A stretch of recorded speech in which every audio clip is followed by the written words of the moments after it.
We talked a bit about this already, this challenge of moving from linear to digital. How do you do so in a way that you take your audience with you? How do you grow and build your revenue? If you're a public broadcaster, how do you meet your public broadcasting expectations? To talk about that and some of the success stories, we've got two fantastic speakers who are going to come on stage now. Please welcome Katinka Rondon, who's head of radio at NRK in Norway, and Nika Sasamaya, the Chief Business Officer at Maha Media Integra in Indonesia. Ladies, welcome, and over to you.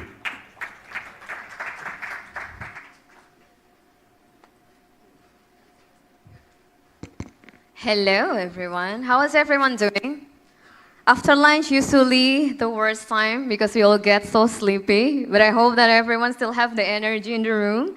So before I started the next session, while we're also waiting for more people to come into the room, I think it's important for me to say a few words about what's happening in Indonesia lately. As a fellow Jakartan, and also as an Indonesian who has been helping out with the radio team organizer to organize this event. I'm truly, truly sorry, especially for those of you who came to Jakarta for the first time, because I'm pretty sure the experience wasn't as smooth as you would expected it to be, especially due to the current conditions. But hey, it's basically Jakarta, right? You either get stuck in traffic or you get stuck in your hotel because of the demonstrations. That's basically the theme of our city. But yeah, in a normal situation, Jakarta is a very vibrant, fun, and lovely city. So I do hope that things get better this week, so you all will get an opportunity to actually go out and enjoy the food, also enjoy the entertainment that's basically happening around the city.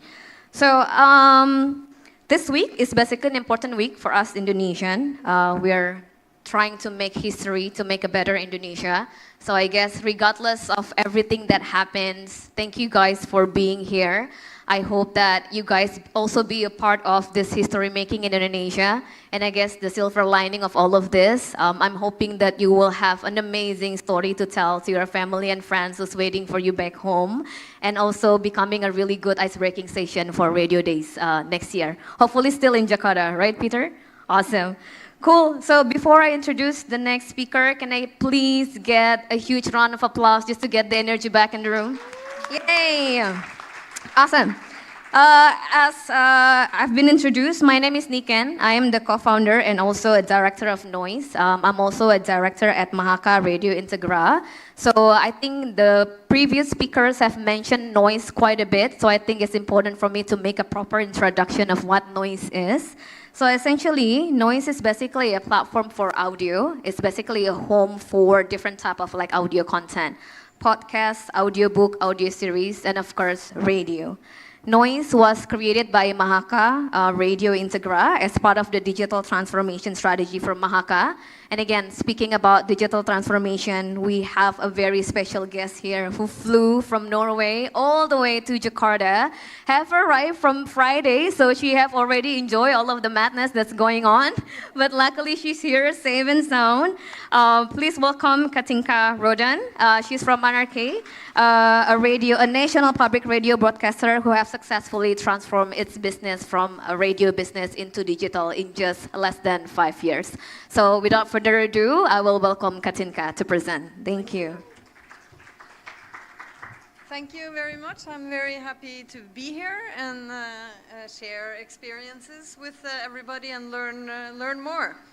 I'm going to tell you a little bit of how we have worked at NRK, and then we're going to have a talk afterwards, Niken. And Norwegian Broadcasting Corporation has both TV and radio and podcasts and a news website. We have 13 radio channels on DAB and around 60, 70 podcasts in our portfolio and an archive of maybe 300 podcasts. So tell you about the situation or the place we have in the market. We have a market share on DAB that's 69% of the listening in Norway, which is so we're in a comfortable position there. And NRK is also fully funded over the tax bill.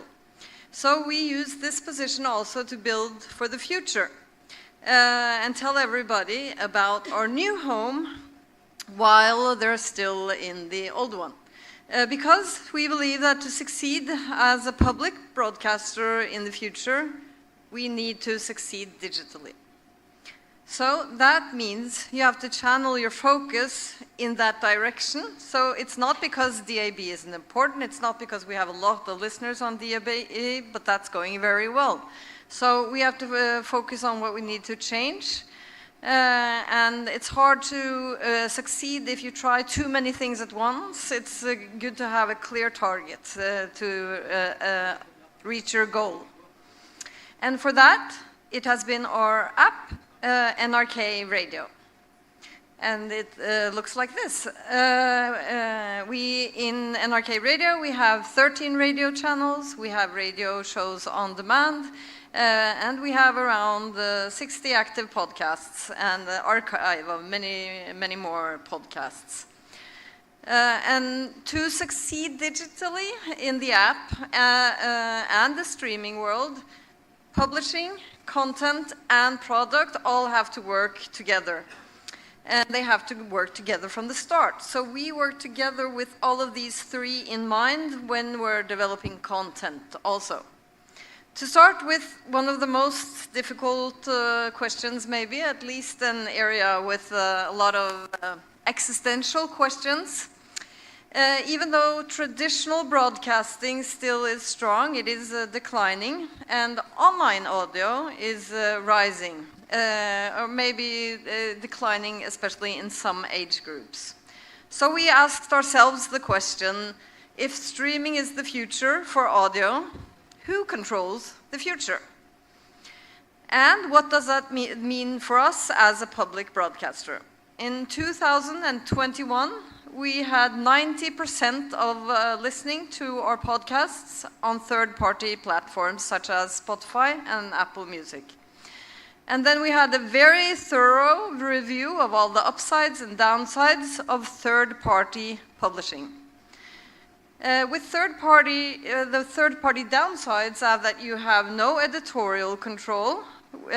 We had sometimes they removed the NRK logo on our podcasts, or they could also take away Arabic letters that were on a picture we had. And also when we had a children's program about farting, and we had a teenage program about menstruation, it was also removed from the platform sometimes because it wasn't approved content. So we have weak publishing control and also weak branding. We had one of the most popular comedy podcasts in Norway, and 69% of the people who listen to that podcast every week didn't know that NRK had that podcast because they just listened to it on Spotify. And if you don't know that NRK makes the content you love and listen to every week, you don't understand that you need NRK in the future. So also there's a challenge with no user data ownership, and also no real dialogue with the audience because it goes through a middle party, someone in the middle. And Reuters Institute has also said that the media with the most trust is the media who has direct dialogue with its users and audience. And this you get when you're not going through third party. So we decided that the upsides to exclusive publishing were very important to us, and we thought we would lose listening, but that these principles were so important that we had to take a chance. That we only could succeed as a public broadcaster in the future on our own platform, NRK Radio. So then we started bringing the audience back to NRK Radio. It was very frightening. Everybody, the global apps are so much better than ours. It has so much content. How can we compete with that? People like to have all their content in one place. We won't want to mess with their habits. All of these things were things we were thinking. But we did it step by step. And for every step, we grew a little more. So if you look at this graph, every time you see kind of a mountain, what we did was we started and we took 3 of the most popular podcasts and we started with them. And then we moved a lot of audience to the app. And then we waited a couple of months and then we took 3 more, another surge in the listening. And this is, of course, only possible if you have good content that they love. But because here content is king, they can change their habits. They are willing to move if you have the content they want to listen to. So this is the travel over a couple of years, pulling back more and more of our podcasts from third parties. So now they are only in the NRK Radio app. That big mountain there was one very, very good documentary that shook the whole country. So that did a very good job for us. So today we have grown to a second place when you ask the listeners which apps or services you have ever used to listen to a podcast. And also, listeners listen to more of our content when they come to NRK Radio. So 55% who came to NRK Radio for the satire show Desken Brenner also listened to other shows we had, which they wouldn't have discovered if they hadn't been just inside the app. Because our job as a public broadcaster is to show a variation of content that is important, also culture, children's news, and not only what's most important, and most third-party platforms focus on what's most important. So this we see as program setting for a digital era, as we know from the linear world. Sticky content attracts listeners who discover the content, and that brings me over to the subject content. So what kind of content should you have? This is grabbed from other audio platforms, and what is common for most audio platforms is that they market themselves by having everything. And that is good, but also at the same time, if every platform has everything, how do you stand out? So you could also ask yourself, what are your strengths? And not try too many things at once.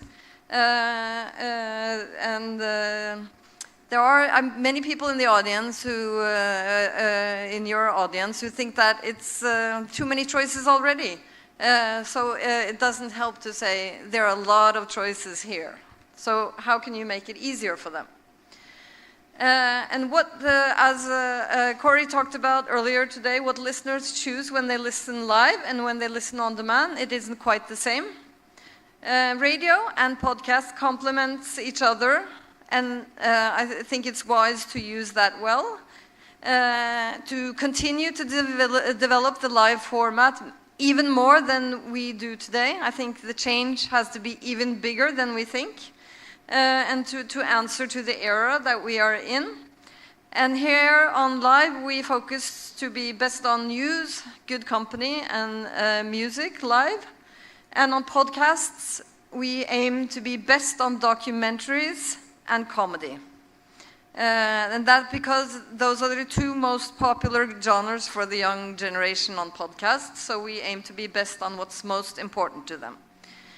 To talk a little bit about Live for a New Era, this example is from a youth show who went live when there was a pride shooting in Norway. And they were supposed to do something completely different. They are like a love advice show. And they were going to have 12 hours of just emptying the inbox from all the listeners. But then the pride shooting happened on the night till this Saturday morning, and they just threw away all their plans, and they just started by saying, we don't know what's happening, but we just want you to know that we're here for you right now. And that show became, that day, very popular, very important. Many young people heard about the news through this show, sent in messages, lots of warmth and exchange, and a lot of love coming from the listeners saying it's so nice to not be alone right now. And we do more and more of these like long format theme things that to to really enhance the best that live audio or live radio is. And then podcasts that change listeners' habit. This is an extract from the top, the pod list in Norway. And at the top there, we have one of the most popular talent in Norway. He interviewed all the party leaders. And you can see the growth there from 1 week to the next was 2,967%. On the top show there. So, and there are twice as many listeners on this show that week as the number 2 show. So the right content, also very important, is the right content with the right person. And that can do magic. Traditionally, listeners in NRK radio were either live listeners, radio listeners, or podcast listeners, and now we see an increase in listeners that choose both formats. So the radio listeners are discovering podcasts, and the podcast listeners are discovering radio. NRK delivers, or it measures itself in daily listeners, not weekly or monthly. And one of the reasons is we want to stay ambitious, and we think it's important for a good contact with the audience that it is often. So we focus on delivering on what we say want to be our strengths every day. So you are sure that the listener has a reason to come back to you. And also traditionally, radio is an everyday habit. It's a part of people's lives, everyday life, and I think it's good to keep holding on to that habit. And then focus on one thing at a time, not everything at once. A good example is the English goal hanger podcast story, where they started with "The Rest is Football," and then and that was a success, and they built "The Rest is History," "The Rest is pop culture." So they built one format, but just expanded it to several different genres, easy to get to know. And of course, there's always 2 positions available in the market: first and best. So you can aim to be best if somebody else has done it, or you can always try to be the first one doing something. Okay, for us being better in content and creating habits every day, we have a higher frequency on several podcasts that work for us. So we've gone from once or twice a week to 5 times a week. And we've also have frequent publishing of our biggest podcast streams. So instead of having several different documentary streams, we have one where you get all the documentaries, and those are also the biggest. The documentaries is the most popular we have. Every week, young people listening to podcast documentaries is very uplifting, I think. And also building habits in seasons and holidays. So we always have a lot of children's content that we premiere in vacations for parents who also want vacation, or for the car. We have a Christmas calendar the whole of December that is very popular, and we have a crime drama in Easter, which is a very specific Norwegian thing that we like to listen to crime at Easter, but that's what we do. And also, to help the content to be discovered, it has to be tempting, appealing, and easy to choose. And that is in titles, the feature texts, the graphics. And remember how small a phone is. And what stands out there is what makes you choose. And the goal in social media is for the audience to come back to the NRK radio platform, not stay in social media. So we try to find the good balance between not giving away too much, so they have the urgency to come and see it at NRK or listen to it at NRK radio. So after talking about the publishing and the content, it's time to talk about the product, the NRK Radio app. We're working now on new ways to promote live radio, getting a push warning when your favorite radio's program starts. And our publishers are always highlighting the shows that are live on our front page. And the live shows have to, deliver the same quality of photos and metadata as our podcasts do. And we see a large increase in live listeners in the app at the moment. That's actually in 2025, listening to our radio channels has been the most important reason for growth in the app, and when it earlier was podcasts. We also have video clips to promote new podcasts,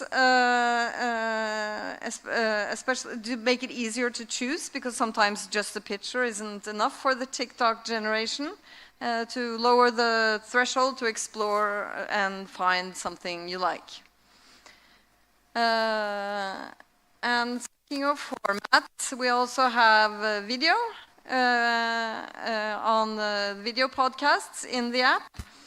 And many of our competitors offer video podcasts already, so this was something that we thought that the audience expected.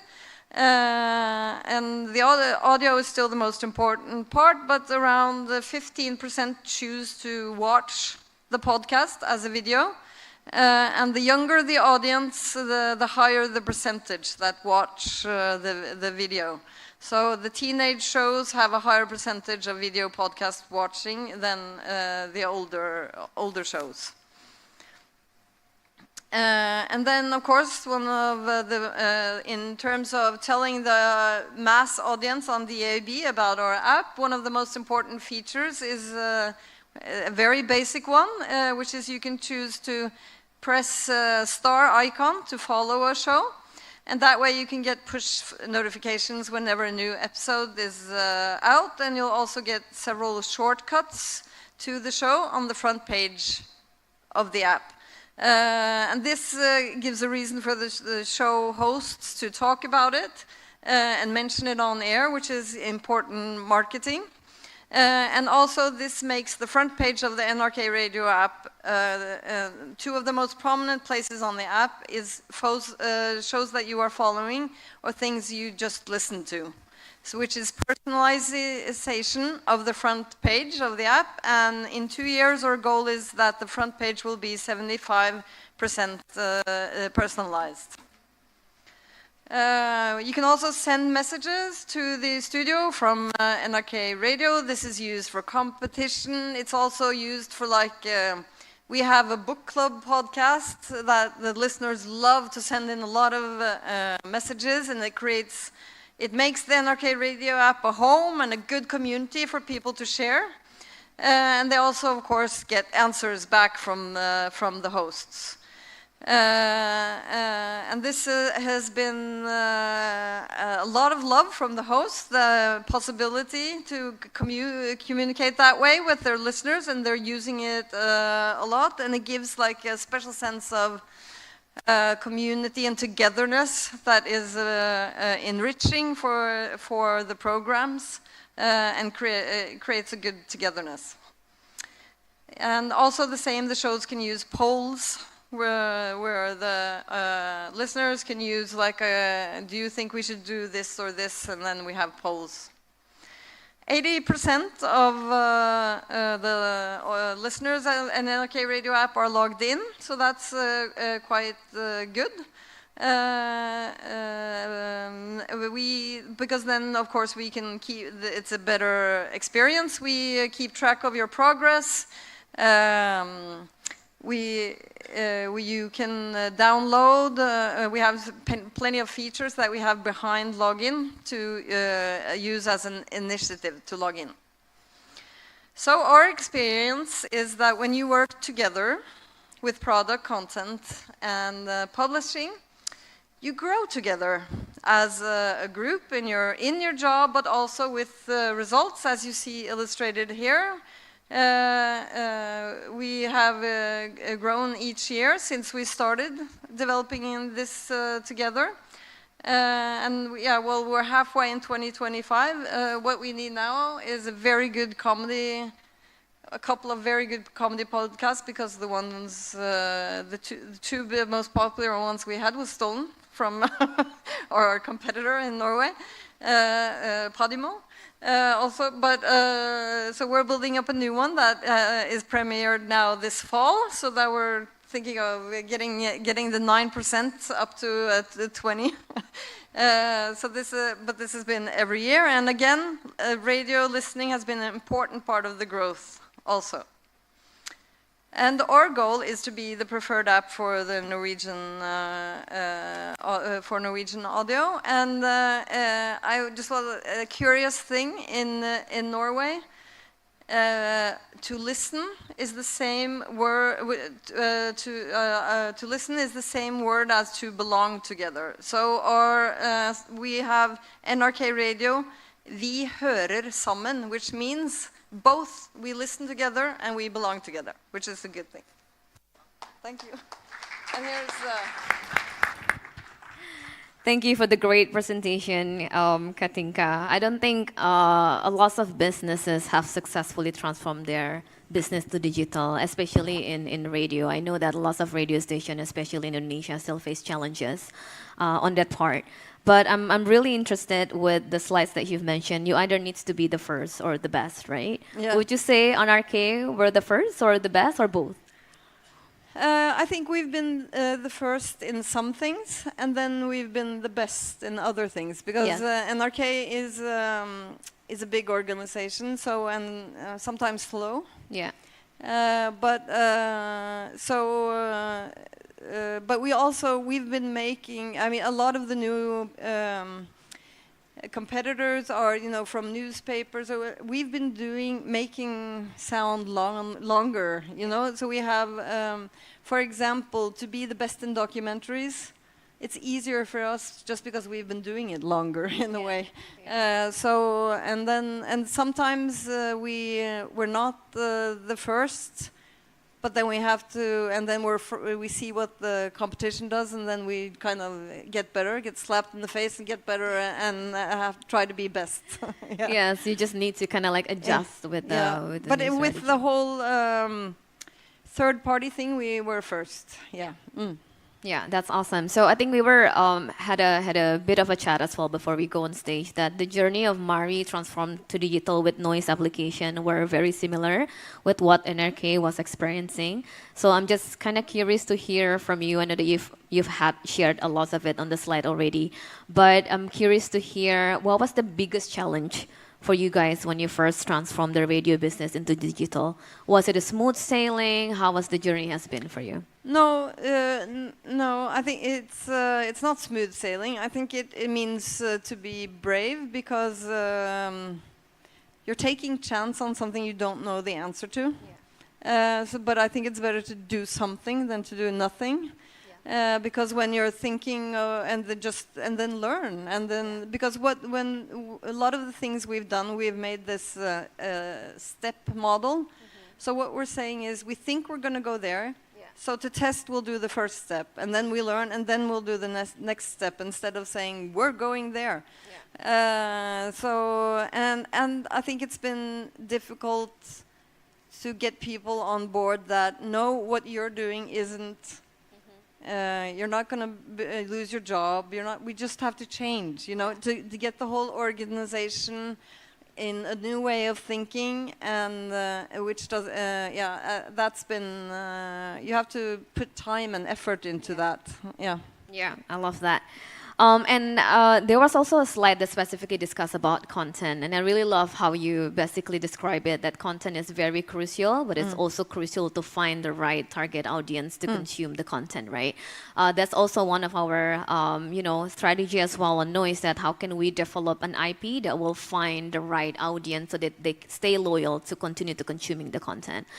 However, I think in Southeast Asia, I don't know if any of you guys in the room are able to relate with this issue. I think when it comes to transforming content, when we put our content in digital, there's also a lot of risk when it comes to copyrighted issue. There were plenty of like re-uploaders. Even though if we already put our content behind a paywall, there will always be people who find ways to download the content and put up the free version online. So I was wondering if that was also an issue for you guys in NRK, or that's not really. No, maybe the Norwegian people aren't so rebellious, but no, it hasn't, because we've had some of it, but then we've just said, but this is our content, and then they removed it, and we've had just like a little bit of very interested tech guys who have made their own internet thing, but it's so small that then we have, but we haven't had that issue really. Right. It's been respected, but I think it's also because in Norway also Podme and Podimo, they also want listeners to come to their app. Yeah. So they respect, we respect that this is the only way we can survive, to respect each other's IP. Yeah. And, Yeah, no, that's really lovely to hear. I wish that, like the market is educated enough as well in Asia to kind of help the original content creators to protect their content online, because, like content is basically our most important assets. If we don't have the content, then we won't be able to monetize it, and we won't be able to continue to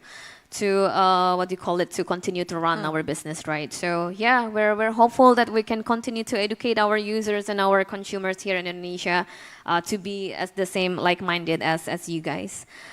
So coming into content, definitely, I think when it comes to business, one of the most important piece that needs to be thought about is definitely how can we monetize the content and how can we monetize the platform, right?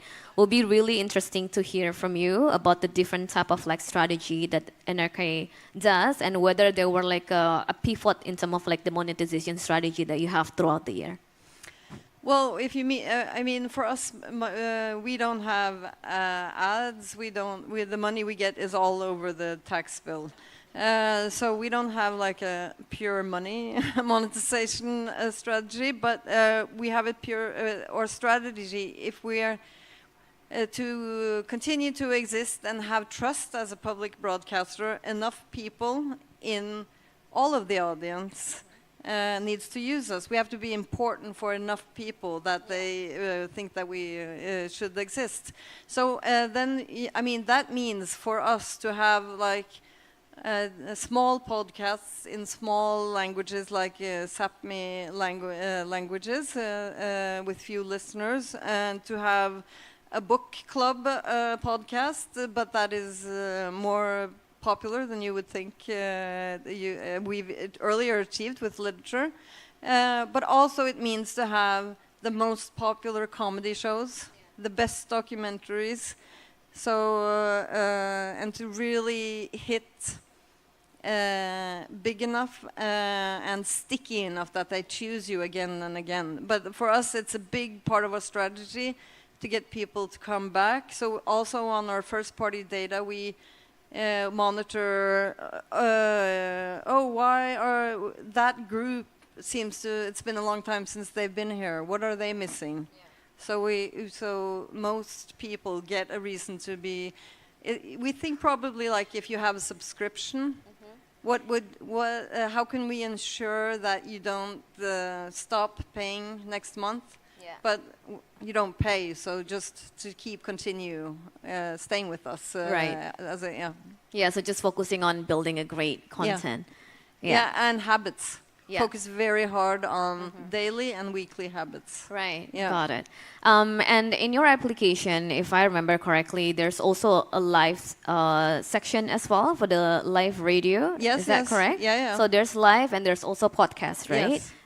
Could you tell us a bit more about whether there's a different strategy for the live section and also for the podcast? Well, we're working a lot with getting the live even more live, so that you feel that you're missing out, and that you can.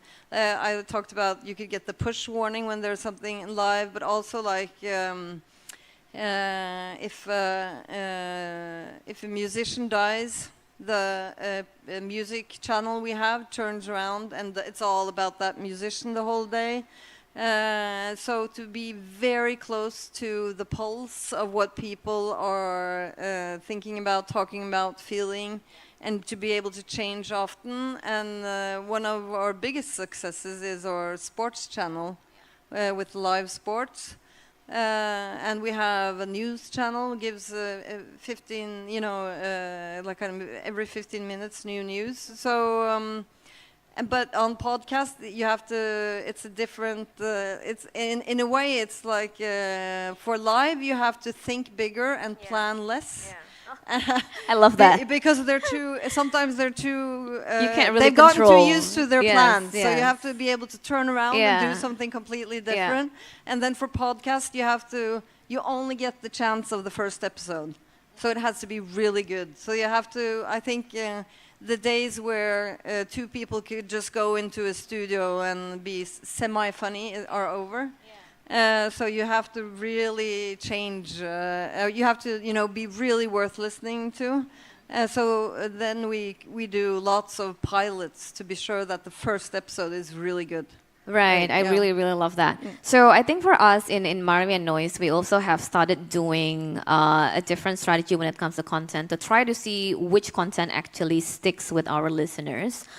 For the live content, I think over the past, at least, I think we started about a year ago, where we started recording our live session, and then after the live session ending, we turned it into an on-demand and create a specific catalog for that particular IP.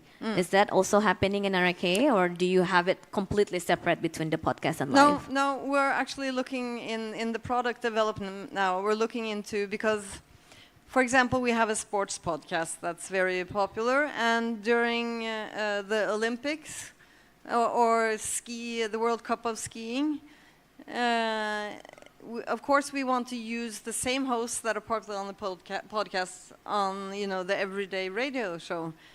But what we're thinking is it a very good audience experience that you have to say, I know you like a podcast called the Skiing Club, actually. And if you want to listen to them live every day, you go to a radio channel called NRK Sports. So what we're looking into in the product development department now is that a podcast can go live in the app.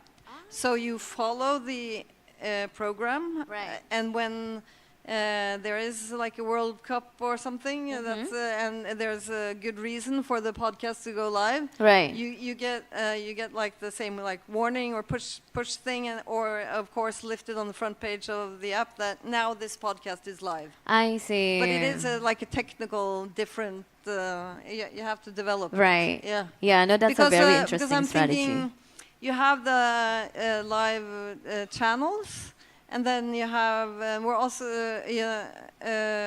but maybe there's like I follow this brand or this talent or this person, and the NRK Radio app tells me when there's something from that brand or person. Either it's live or on demand. It could be both. Yeah. Right. So like instead of like only doing from live to on demand, you do also the opposite. From like the podcast, it can actually be turned into a live show. Yeah. Well, we're not, but we're trying to solve that. Right. We're haven't solved it yet. Okay. But it's in the product development team is looking into it. I really love that strategy. I think I will adopt it for Noise as well. Okay, so I still have a few more questions, but maybe I'll try to give it to the floor as well if there are any questions from the room to Katinka.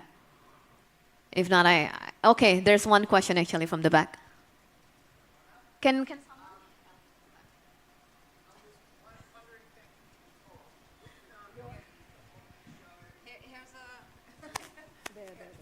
Thank you for the talk and sharing that information. With the comedy show, or the two comedy shows it sounded like that had gone to a competitor, is there anything that you would have done differently to avoid losing them? And now that you're working on a new comedy show, is there anything that you're doing differently to avoid the same thing happening again? Well, I think we always can get better on how we work with talent, and we've also 4 years ago we actually lost a lot when Podimo and Podme was established in Norway, and sometimes the answer is that we can't compete with, because we're a public broadcaster, a lot of money that we've never seen in audio before, like 5, 6, 7, 10 times what we can pay, and one of those shows. That was the answer. They were a duo. One wanted money, the other didn't want to. But we've worked a lot on getting better with talent management, and also since we have TV, also we're making more of a 360 degrees plan for them. So the show, the Radio Mørk, that I showed, who interviewed all the party leaders, he also has his own comedy show with his friend. And they also make animated, like, South Park series for the TV, which so that we give them a little more creative freedom and to expand and do several different things. So because when we can't compete with money, we can compete with being a great place for creative freedom, but also that, the the producers, the team, that they are very good, that they get a lot of backing, so that they thrive, and that's very important, and we have to keep getting better on that, actually. Yeah. Thank you. Do we still have time for more questions? Okay, got it. So, Katinka, it's been really great to have you here. Thank you. It's been a pleasure. So I think I'm gonna ask one last question before we actually wrap up. I know there are a couple of representations from local radio station here in Indonesia, and I think going back to our topic, digital transformation, right? And I think when it comes to digital transformation, I think both of us know when it comes to building an app is definitely not a cheap investment to do. So I would love to hear from you if you have any advices for the people who's really keen to basically transform into digital, but they don't have enough capital or investment to actually do so. Were there any advice that you would say? Well, one thing that maybe is uplifting is that some of the content that has been most important in the rise of the NRK radio app is the local content. And they are engage a lot with the listener, so they use the messaging feature a lot, and are in close contact with the local. So that's the biggest advice is, when you lack resources, is to go together and collaborate with others. Because I know that local radio in Norway also has not enough resources. And I've said, why don't you go together with the local newspapers? Yes. And start putting your resources together. Because the global competition is so strong. So I was thinking about it when I was in the basement of the Mona, going through the Indonesian history and the independence. Yeah. And for every picture, there was and then the students in the Netherlands joined, and then the Christians joined, and the way it was, the more and more people getting together. And that's when the competition is strong. You have to work together and collaborate to overcome that. Yes, I really love that. Can we please get a round of applause for that? So I guess that's basically the key taken point for this session. Collaboration is really important. So thank you so much, everyone. Thank you, Katinka, for this session. Thank you. Thank you.